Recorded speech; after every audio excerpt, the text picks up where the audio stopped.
Napasok ako doon sa dati.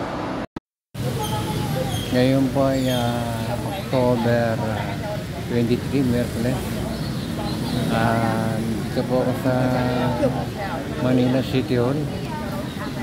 Walang masyadong naglalakad ng mga tao. Walang halos tumatakbong sasakyan. Ayan po, City Hall. Wala po palang pasok ang pribado at maging sa gobyerno.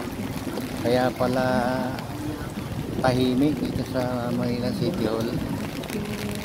Walang mga naglalakad, walang mga sasakyan, walang mga estudyante, walang mga empleyado.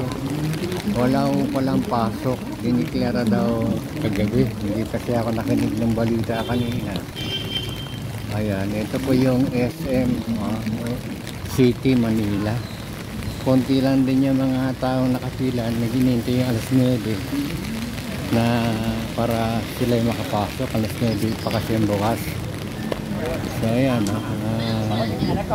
medyo may Christmas decorations na itong SM Manila. Ayan, ito pala yung mga bangko, bank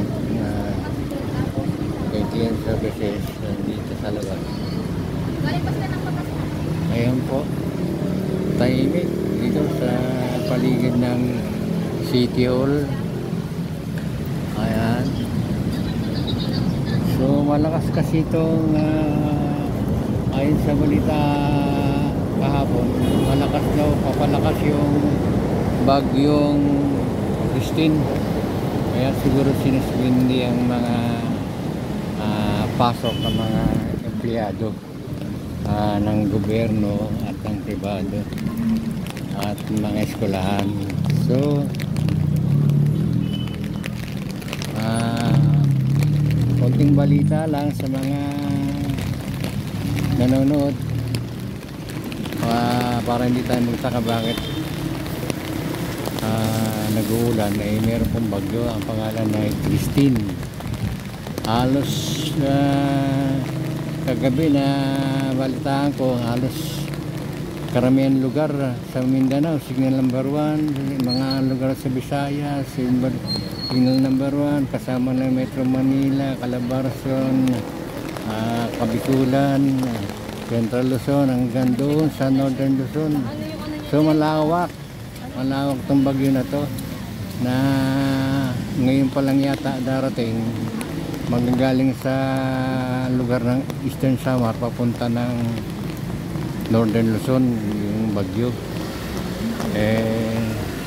So mag-ingat po tayo, maganda po tayo.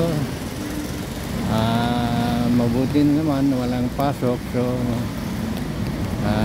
time na meron tayong time na makapaghanda kung ano man mangyari.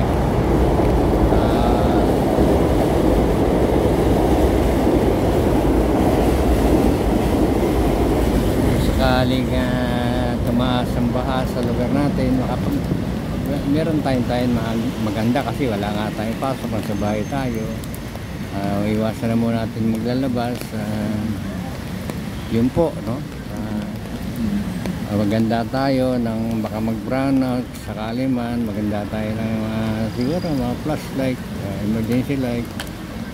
Mamili na tayo natin ng mga pagkain na ang hirap lumabas pag baha.